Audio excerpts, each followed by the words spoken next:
I'm Martin Tyler, and you're listening to Harry Symeou.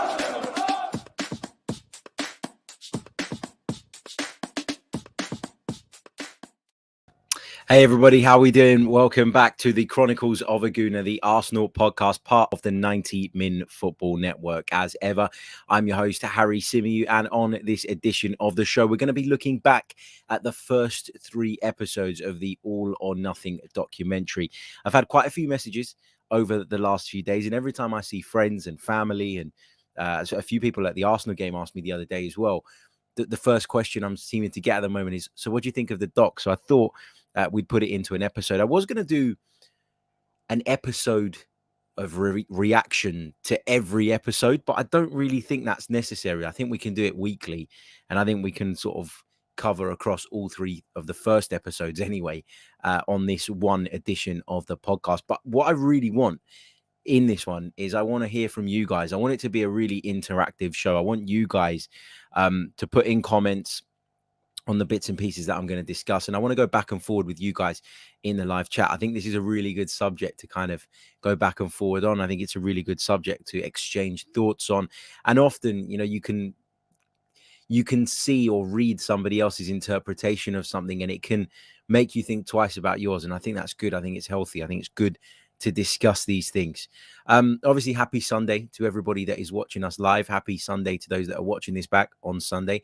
If you're watching or listening to it on Monday, Tuesday, Wednesday, Thursday, Friday, whatever, big hello to you guys as well.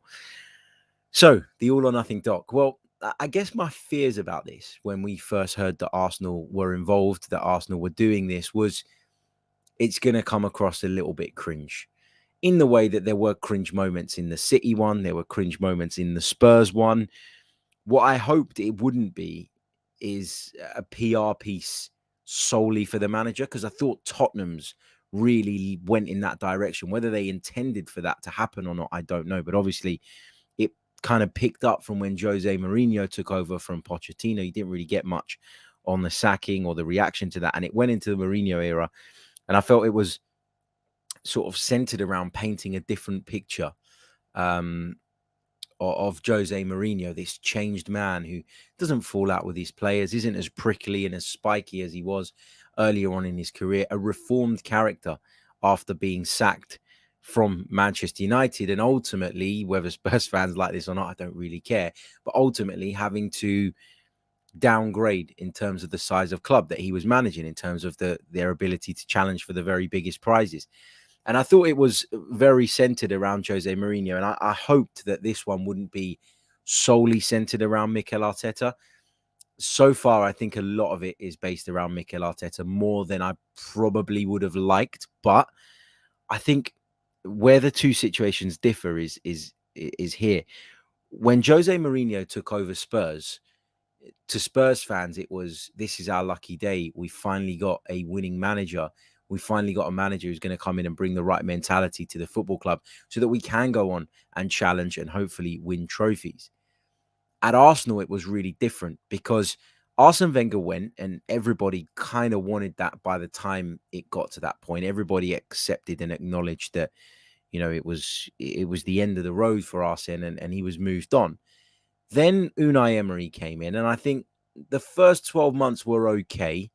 Was willing to give him the benefit of the doubt for the first 12 months. But you started to worry after 8-9 months when you couldn't see any identity. You know, the signings didn't make sense. The signings were being dictated by other people within the club. And you just felt that there was no cohesion. There was no connection in everything that was happening. But then Mikel Arteta got appointed, and Mikel Arteta split opinion. You know, this is not a guy with any experience at managerial level prior to taking over Arsenal. He's a guy who is very highly talked about and very highly thought of as an assistant, but that was it. He came in, I thought he spoke really, really well right at the beginning of his tenure. We won the FA Cup in that half season in which he was in charge. And I think the level of expectation went up maybe more than it should have, because we were able to get over the line in those 2 games in particular, the semi-final against Manchester City and then the final of the Cup against Chelsea.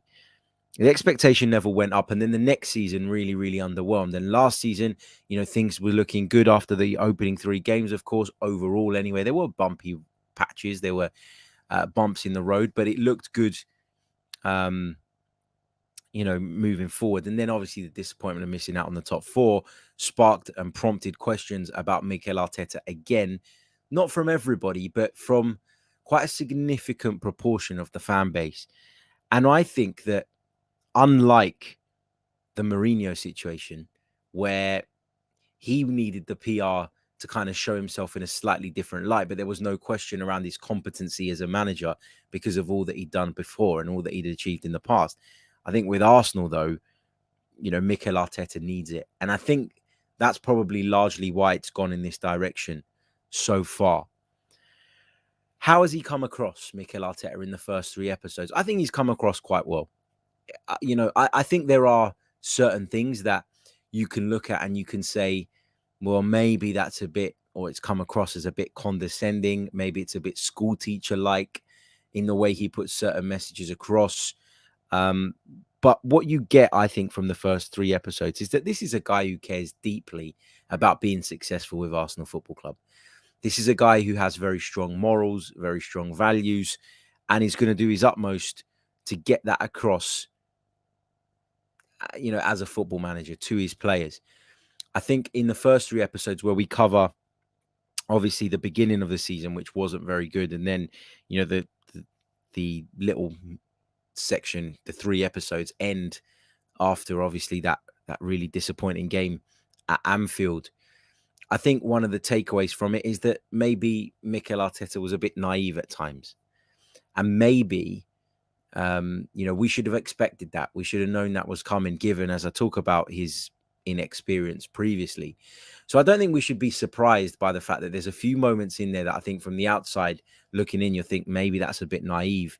And I think it's always really easy to sit there and criticize with hindsight. So I don't want to do too much of that either. We talked about it at the time. Did Mikel Arteta incite the crowd at Anfield that night where we got battered to the point where he got them going after Arsenal had been really competitive? And was Mikel Arteta's actions to blame for the way the pendulum swung at Anfield, for the atmosphere, which he talks so much about? I think in hindsight, you can probably say, yeah. I think in hindsight, you can say, actually, Mikel did sort of rise to Jurgen Klopp, on a bit of a wind-up, knew exactly what he was doing. And that did galvanize the crowd, and that did create the atmosphere that Mikel Arteta had been talking about prior to the game. But the reality is that atmosphere wasn't there before. Arsenal were competitive, and Anfield is not as intimidating as Mikel Arteta's put it across. I feel like his mistake in the lead up to that game was overplaying that to the point where it would have played on the players' minds a lot more than it might have done under normal circumstances. You go to Anfield, you know that if the crowd get behind them, it can be a very atmospheric place, and it can be a difficult place to play football. I'm not denying that for a second. But the way Mikel Arteta built it up for me almost made it a bigger issue than it needed to be, and made it something that would play on the players' minds going into the game, when really what they needed to focus on was being competitive. What they needed to focus on was leaving their all on the pitch, and what they needed to focus on was the tactical elements of how they could stop Liverpool. I've also seen people being critical of some of Mikel Arteta's team talks. Let me just say this. I've said it on Twitter, but let me just say this right here on the podcast. You are not going to get tactical insight on this thing. You are not going to get broken down videos of what Mikel Arteta sets his team out to do. That is not going to happen. That is revealing too much. And remember, the club in these things have ultimate editorial, control. So, don't expect that. Don't think that when he's drawing diagrams of hearts and brains, that's all that goes on. The tactical preparation will be done before the game. The tactical preparation will be done in the week leading up to the game. And the tactical preparation is not what you put across to the players just before they go out on the field of play. So, that's something to bear in mind. But as I say, I think looking back at that Liverpool situation, I think he did overplay the Anfield atmosphere. And I think he made it more of an issue than it probably needed to be. Nuno Tavares was obviously somebody that was really highlighted in that part of the documentary. He made a couple of mistakes that night, and it was a decision that Mikel Arteta took before the game to keep him in the side ahead of Kieran Tierney. But he'd done well up until that point. So I'm not going to go back and say, oh, Mikel got it horribly wrong by playing Nuno Tavares. I think that a lot of us would have picked Tierney on the night, but a lot of us were like, well, he's done okay, and he deserves to stay in the team. And again, hindsight is a wonderful thing, and it's really easy to be critical with hindsight. But that's, I always think that whatever you thought at the time is probably the way you should judge something. Yeah, you can say in the end it was wrong, but to beat somebody up over something that you at the time thought was a reasonable decision, I think is a little bit unfair. Interesting the way they highlighted Nuno Tavares. Interesting the way they sort of honed in on him. Of course, Mikel Arteta was captured saying, look, we need to get more communication out of Nuno. We need to understand him a little bit more. We need to create an environment whereby he can feel like he's able to say what he needs to say and express his issues and get them across. And it's good to see that Arsenal took notice of that. And it then takes you back to a bit where Mikel Arteta said, a famous Spanish coach once said that players are just numbers, and I don't see them like that. I need to understand them. I need to understand them as people. And that gives me confidence that Mikel Arteta's heart, at least, is in the right place. People have been quite quick to criticize some of his man management over the years. People have said that he isn't able to maintain relationships with players, struggles with that, maybe is a little bit condescending, as I've mentioned earlier on, and that grinds people's gears. I don't know. But it was interesting to see the approach with Nuno Tavares. It was also interesting to see Edu's exchange with Steve Round. I think it was in the canteen or whatever, when he said, and this was after we kind of turned the ship around a little bit and started to get some results after the first 3 games. He said, look, I can see Mikel is in a much better mood. I can see Mikel is much more relaxed, much more positive, is in among the players, is having conversations with them, and is a lot more involved in the group. And Edu said, again, I'm paraphrasing, right? Those of you that have seen the documentary will know exactly what I'm talking about. But Edu kind of said something to the effect of, I always knew that this guy was tactically on point. I always knew that he understood football. I always knew that his heart was in the right place, his morals were in the right place, and that he has a great football brain. But I've always kind of said that the minute he can build on those relationships with the players, the better things will be. And it was almost as though Edu kind of, revealed that even above, when it looked like Arsenal were giving Mikel Arteta all the support and all the backing in the world, they were well aware of what his shortcomings were in the early days of his tenure. They were well aware of what they believed to be the problems between Mikel Arteta and some of the rest of the team. So, yeah, I mean, really, really interesting to get that insight as well.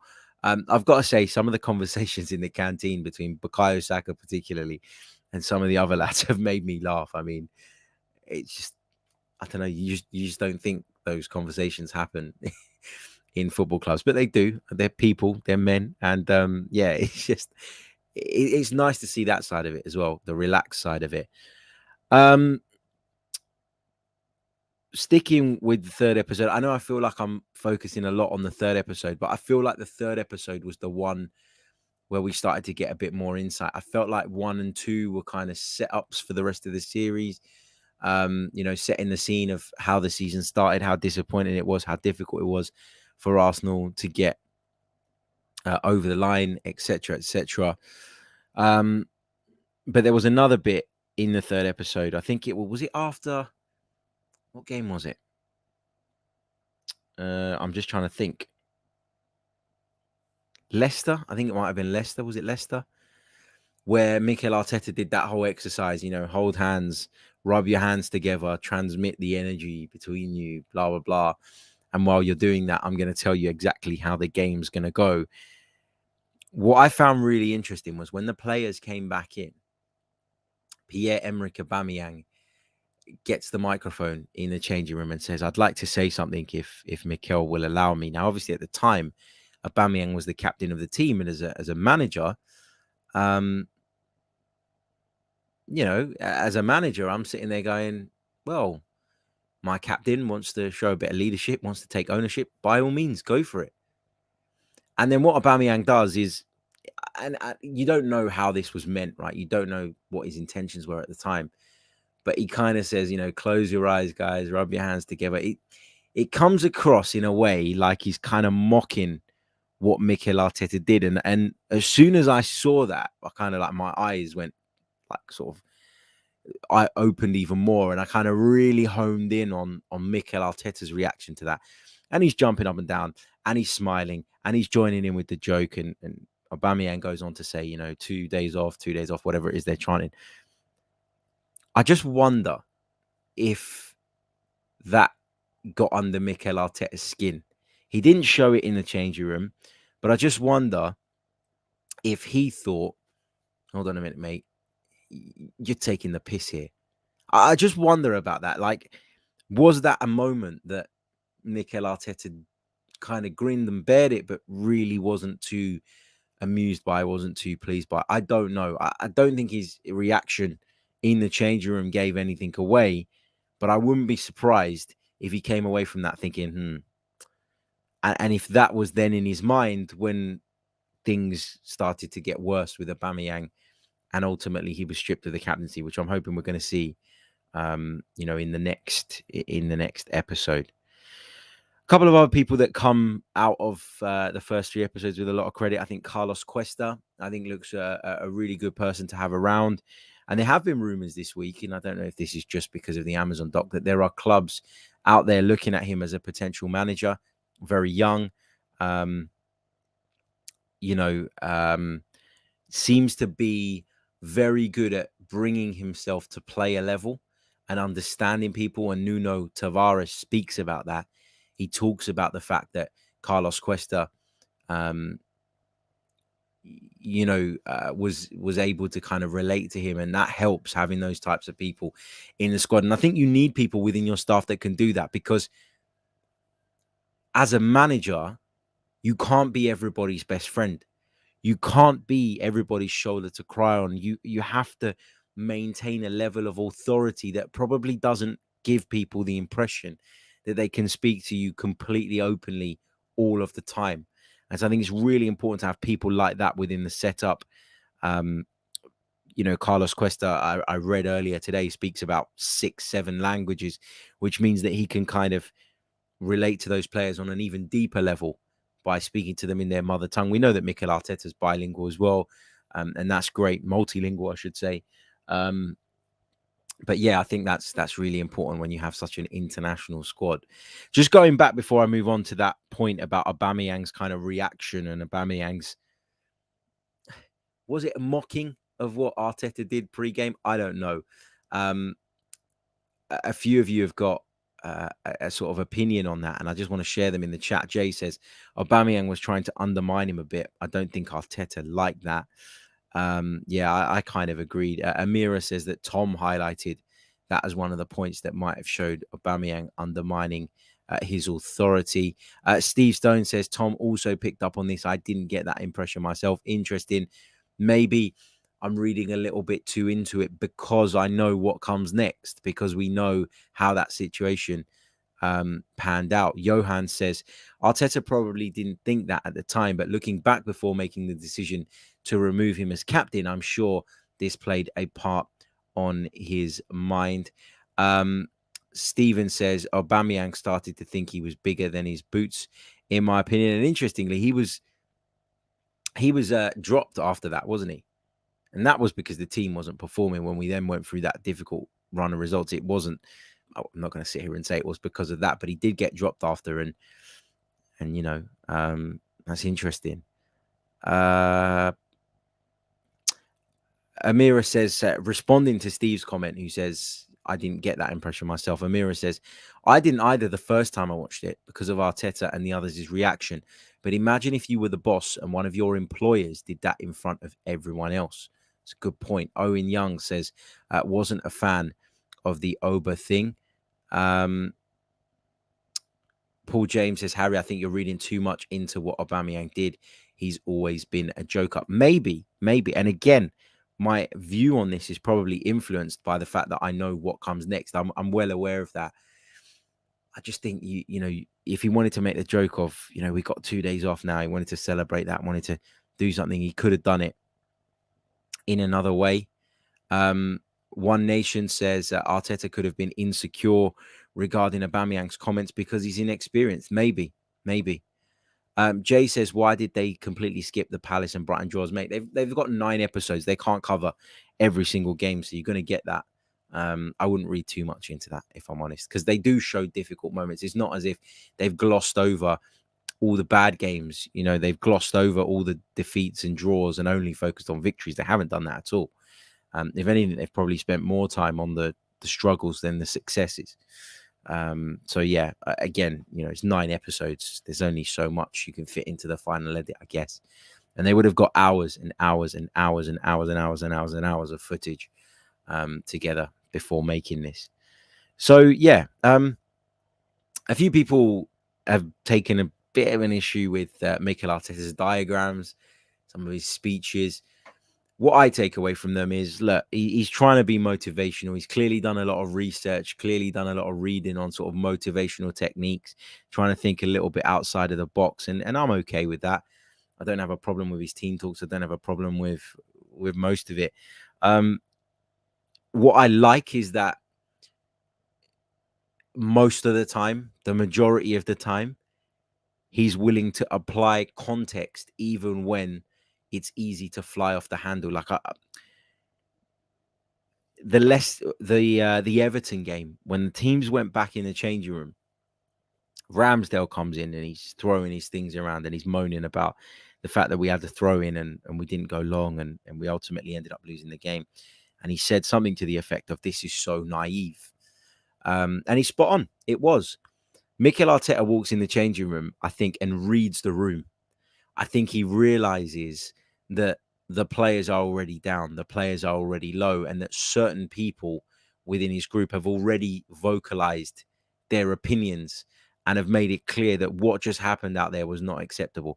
Sometimes as a manager, you need to look at players, understand, where they are mentally in terms of, has the penny dropped? You don't always need to tell someone something that is blatantly obvious. And sometimes silence can be just as powerful. And I actually thought what Mikel did when he walked in and he said, I prefer not to say something I'm going to regret, so I'm not going to say much, and walks away. I think that's really powerful. I do. And I think sometimes as a manager, you need that. Sometimes you need to vary it up between giving people the hairdryer treatment and giving them time on their own to think and process what has just happened. Only when you think and process something yourself do you truly learn it, I think, anyway.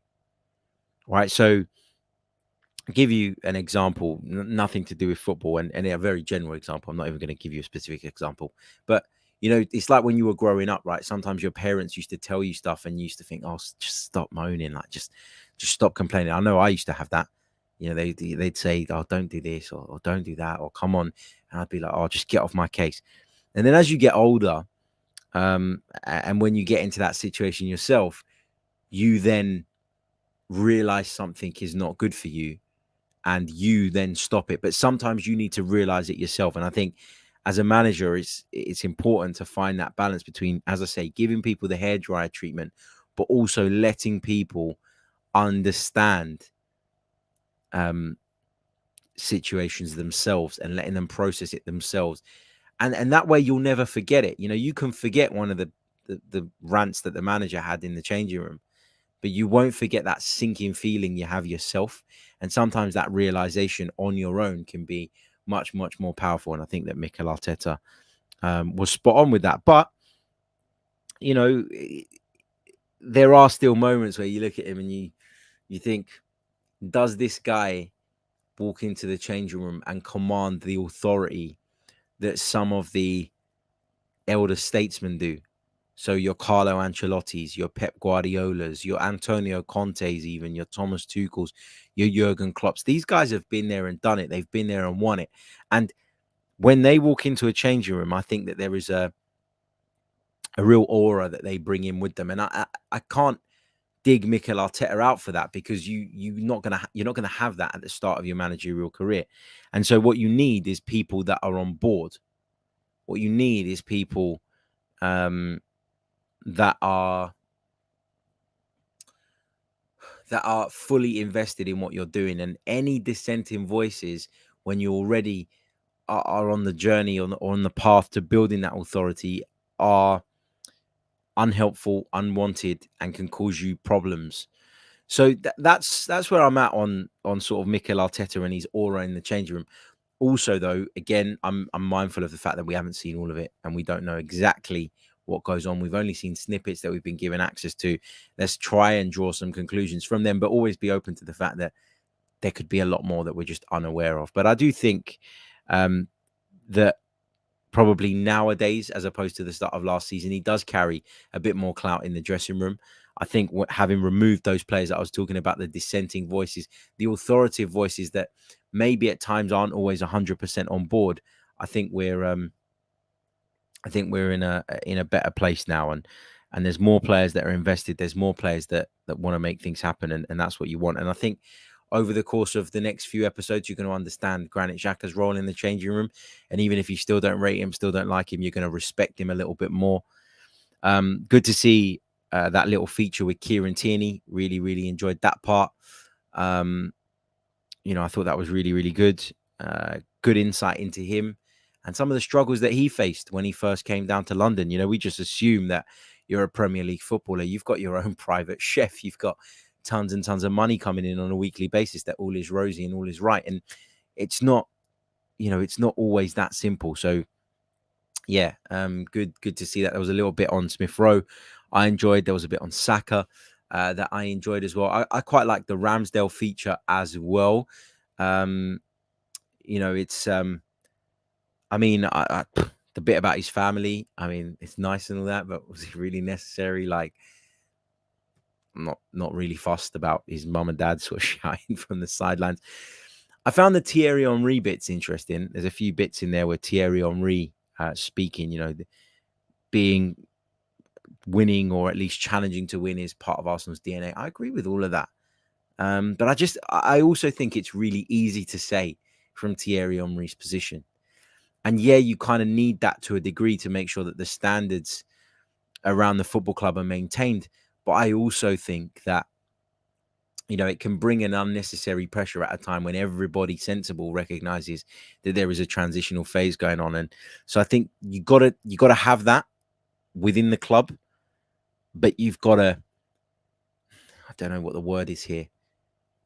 You've got to monitor how much of that is coming across, and you've got to, I think, not let it override what you're doing. Everybody knows that this is a team developing, particularly at the time period that we're talking about now, right? This is not about today. We're talking about the start of last season, leading up to Christmas last season.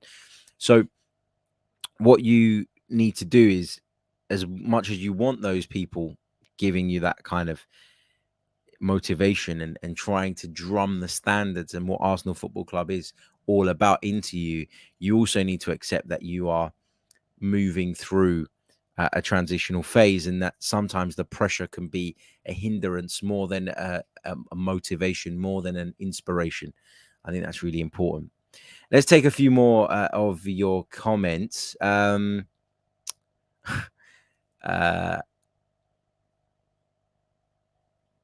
says, we're only seeing a tiny part of what happened over the season.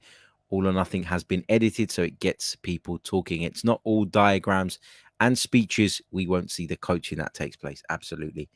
And P says, saying that I lost 5-0 at Liverpool in my career was the worst thing he could have said before the game.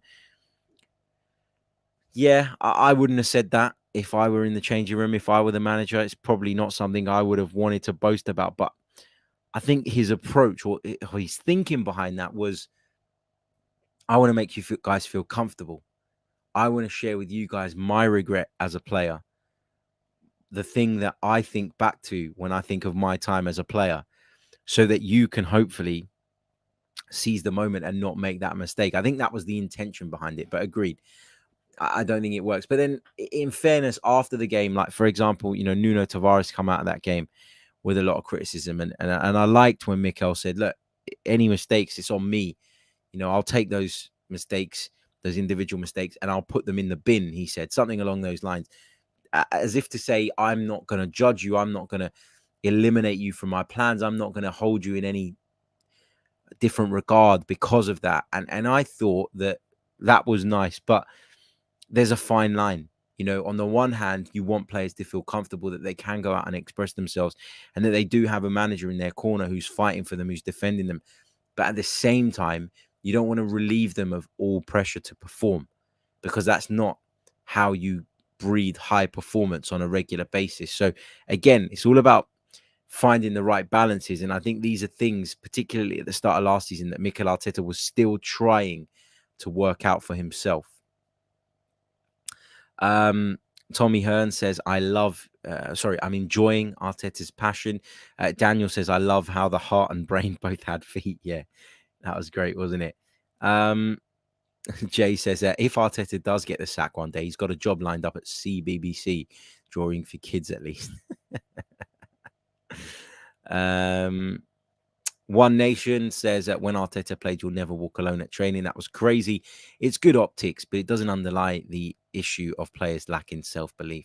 Yeah, and again, it's a manager finding his feet. It's a manager trying to learn his trade and trying to find his management style. When you've never been a manager before, you will experiment, you will try things. On this occasion, it didn't work.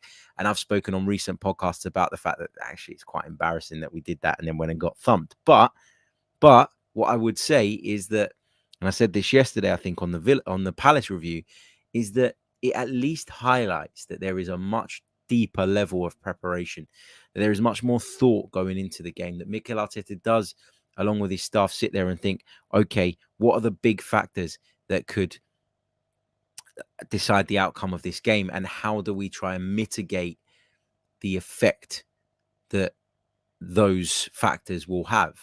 So yeah, anyway, Jomega says, great performance yesterday, Harry. You batted up Virgil van Dijk real good. Hats off. For those of you that don't know, I'm often referred to as an Alexander Mitrovic lookalike. He had a great game yesterday.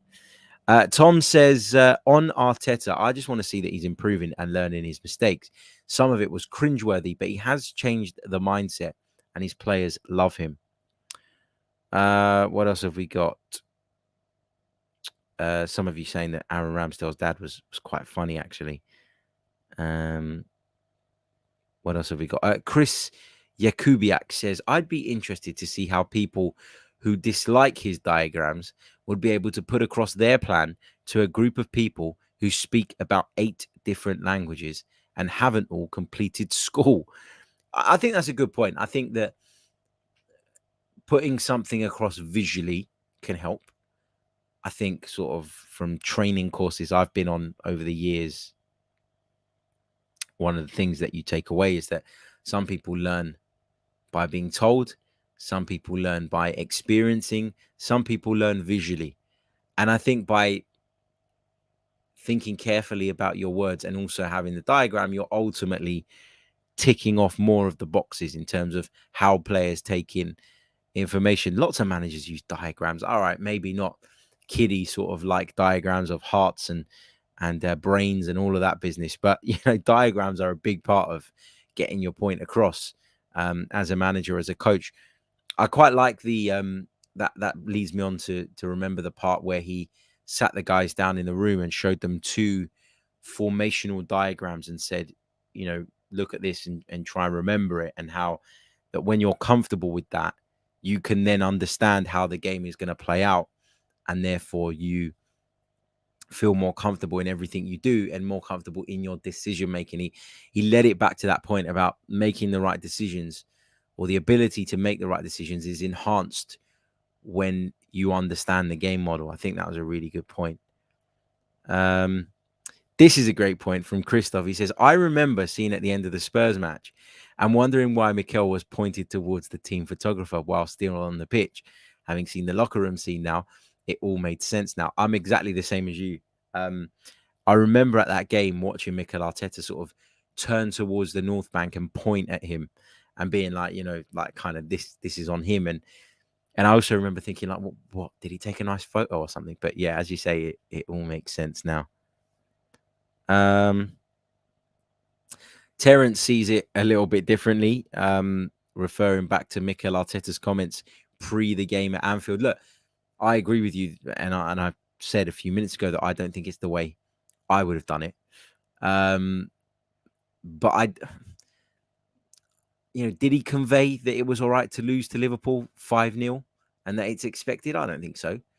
Actually, his team went out there and were very competitive for the first 30, 35 minutes, which suggests to me that he got them in the right headspace going into the game. The problem was that once things started to go against us a little bit, we switched off from a set piece. Mikel Arteta's exchange with Jurgen Klopp obviously incited the crowd. I guess what I would say is that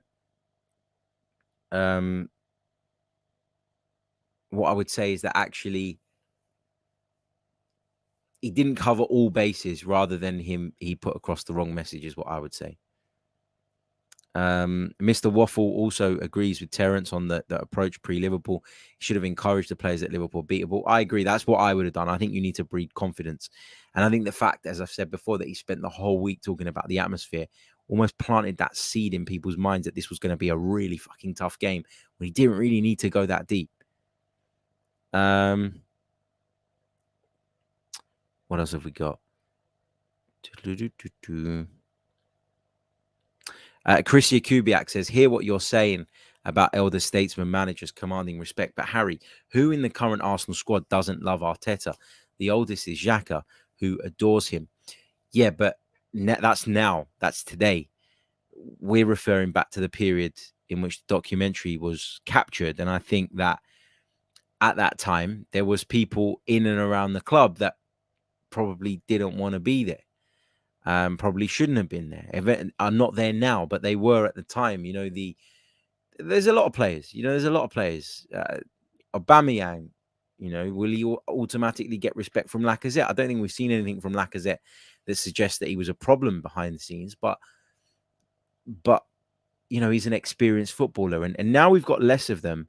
We've got more of Mikel Arteta's disciples, shall we call them? That means that the dressing room is going to be more in tandem with one another, is going to be more united, I think, because there's less ideologies. And, even if you don't always agree with an ideology, the more ideologies you have, the more complicated things get.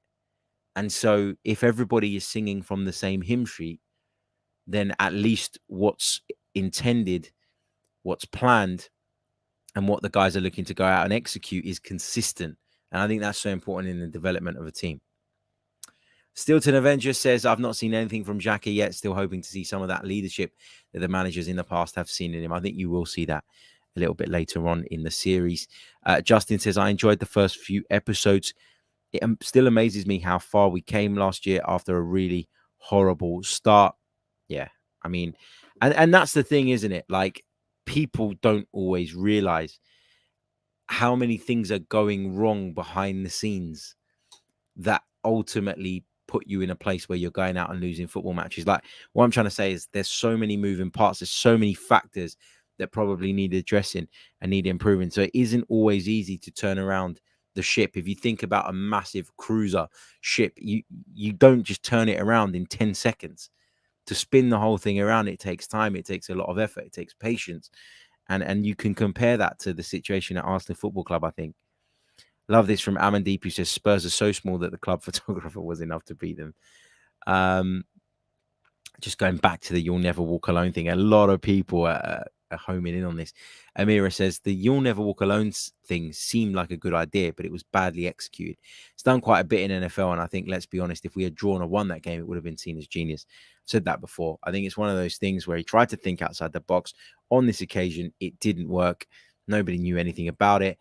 Obviously, it's out now, and people are going to use it to poke fun. But as you say, had we got the result, it would have been seen as a masterstroke. And the way things are perceived is very different when the outcome is different.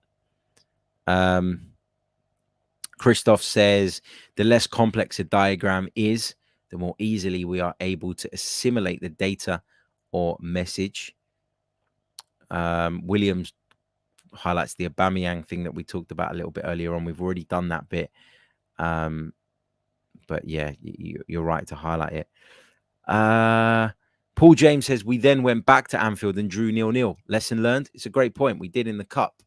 Yeah, you know, we certainly gave a much better account of ourselves that night, and perhaps taking this group through that difficult game the first time. Obviously, we didn't intend to lose, or we didn't intend to get overrun or overwhelmed or battered in the end. But, you know, as I said earlier, some people need to be told something, others need to visually see it, and others need to experience something before they learn from it. And I think, you know, when it comes to football, that particular side of it is incredibly important. What else have we got? Johan says, I think Arteta wanted to share his past mistakes at Liverpool as a learning experience for the players, to basically say, don't make the same mistakes I did. I think that was the intention for sure. Mr. Waffle said, when Xhaka said to ESR, you're one for the future, and ESR said, I'm one for now, not the future. I don't think Xhaka's comment was meant like that. I think what Xhaka was trying to say is, you're Arsenal now, you're also Arsenal's future. Like, you're the number 10, you're a starter, you're the future. It wasn't meant to say, he wasn't meaning to say, oh, you know, you're not important now, you're one for the future. That wasn't how I took it anyway. Dromega says, I would like to see a little more from the supporting roles from around the club. I find Carlos Cuesta an interesting character. Remember the Man City kick men. We need more hype men. You know what I would do? I would just put Frimpong in the dressing room. Frimpong that you've seen on the Arsenal videos, social media, etc. He is the ultimate hype man. I would just put him in there, if I'm being honest. Let's see. Lots of you still talking about the "you'll never walk alone" thing. It's such a big sort of takeaway from this documentary, isn't it? It really, really is. But I guess those are kind of my main thoughts from the first 3 episodes. Again, look, I've enjoyed it. I have enjoyed it. I thought the 3rd episode was the most fascinating, the best one so far. And that's why I've pretty much focused on that, because the other one I feel like was almost setting the scene for what was to come. The other 2, I beg your pardon, were setting the scene for what was to come. But yeah, hopefully we get a little bit more insight. And I'm really, really looking forward to the next 3. I'm really looking forward to seeing how Arsenal put across the Aubameyang situation from their perspective. I don't think they're going to give us a lot. I don't think it's going to be groundbreaking, but I think, you know, it's going to be interesting to see how they put that across and what their side of events are, what their version of events are. I think there's obviously a sort of a responsibility, though, not to go too deep. You know, what happens behind closed doors happens behind closed doors. I know the idea of these behind closed doors series is to give everybody as much insight as possible, but I still think as a football club, there are certain things that don't go out into the ether and shouldn't go out into the open. And I don't think that every word exchanged between Mikel Arteta and Aubameyang, or every detail of that particular falling out, needs to be put out. I don't think it's helpful for Arsenal. And the reason I don't think it's helpful is because there are people out there who are anti-Mikel Arteta as it is. And I think if they read it the wrong way, if they read it in a different way to maybe the way the club saw things, that could have a real negative effect on Arteta and ramp up the pressure on him when things aren't going well. So if I were Arsenal Football Club, I'd want to put across as little as possible. People can speculate, but it's nothing more than that, just pure speculation. The moment you start giving them more, that moment can change things for you as a manager in terms of the fan perception as well. And I think we've just got to a place now where the perception of Mikel Arteta is a lot better. There's a lot more support. I mean, I was at Crystal Palace on Friday night. The atmosphere in that away end was incredible, and every single person was invested and was very, very supportive. And I don't think as a football club we should put ourselves in a situation where we're leaking out stuff or putting out stuff that can even that even run the risk of creating another negative narrative. We don't need that. People talk about PR a lot and they say, oh, this is just a PR move. This is this. Of course, every big corporation engages in PR. Arsenal Football Club are no different. Do what other big organizations do and show yourselves in the best light possible. It's not, Sean Collins says, so you would hide the truth, Harry. It's not. It's a private matter that doesn't need to be made public, in my opinion. If Pierre-Emerick Aubameyang was to have sat down and given an interview in which he went really big and really sort of shifted all of the blame and pushed it all onto Mikel Arteta, I'd say the club need to respond. The club need to put out their side of it, their side of the truth, so that they can balance the narrative here. But Aubameyang hasn't. He hasn't said anything. He hasn't done anything. He hasn't come out and been critical of Arteta. In fact, he's put things up on social media highlighting, how fond his memories are of Arsenal Football Club and his time there. So I just don't think there's a need to go and stir it all up and bring it all to the fore again. Ultimately, what's done is done. Aubameyang's gone. Leave it as it is. That's my opinion. What else have we got? Elliot Roberts says it was great to see how All or Nothing shows how far Saka has come as a player and a young man, and how Arsenal will reap the benefits from the unfortunate Euro penalty saga. Completely agree. What else have we got? Mr. Waffle says the PR is to give Arteta more time. Well, I mean, let's be honest. The PR around Jose Mourinho in his one was obviously to make him look like the right appointment and the right decision and the right coach and the right man to take Spurs forward. And we all know that wasn't the case. It all went sour very, very quickly. Arsenal are not going to hold on to Mikel Arteta because of an All or Nothing documentary. All of these things are designed to show their clubs, their people in the best light possible. And if you don't accept that and understand that and process that before you watch it, then of course you're going to be disappointed and you're going to be frustrated. And then you're going to go, oh my God, it's just PR. But what did you expect when you turned it on? When you turned on All or Nothing, what did you expect? Did you expect Arsenal Football Club with editorial control around this piece, the final say on this piece, to show themselves in a bad light? When you put a picture of yourself up on Instagram, do you put the picture in which you look the worst? Or do you put the picture in which you look the best? Everybody on social media, which is ultimately personal PR, wants to put themselves in the best light possible. Do you post about all of your struggles? No, you don't. Sometimes you want to show a vulnerable side, yes, and that can be beneficial. But ultimately, you want to come out of the experience and out of the action looking in the best way possible. That's what you do. And that the football club is no different. And if you expect it to be different, then you're going to watch this and you're just going to get frustrated and angry with yourself. If you understand what it is before you watch it, you can make your sort of your theories. You can put together your conclusions, as I've done. But ultimately, I know that that's all with the caveat of I'm only seeing a small fraction of what goes on behind the scenes. Anyway, right, going to leave it there. Thank you all so much. For those of you that are watching this a little bit later on, please do leave me your thoughts in the comments section below. I'd love to hear from you. If you're listening on audio format, do tweet us at Chronicles_AFC. Make sure you leave a like on the video and make sure you have subscribed to the channel if you haven't done so already. There's nowhere near enough likes on this video so far, but hopefully we'll get there between now and the end of the broadcast. I'll catch you all very soon. Until next time, take care. Goodbye. I'm Martin Tyler, and you're listening to Harry Symeou.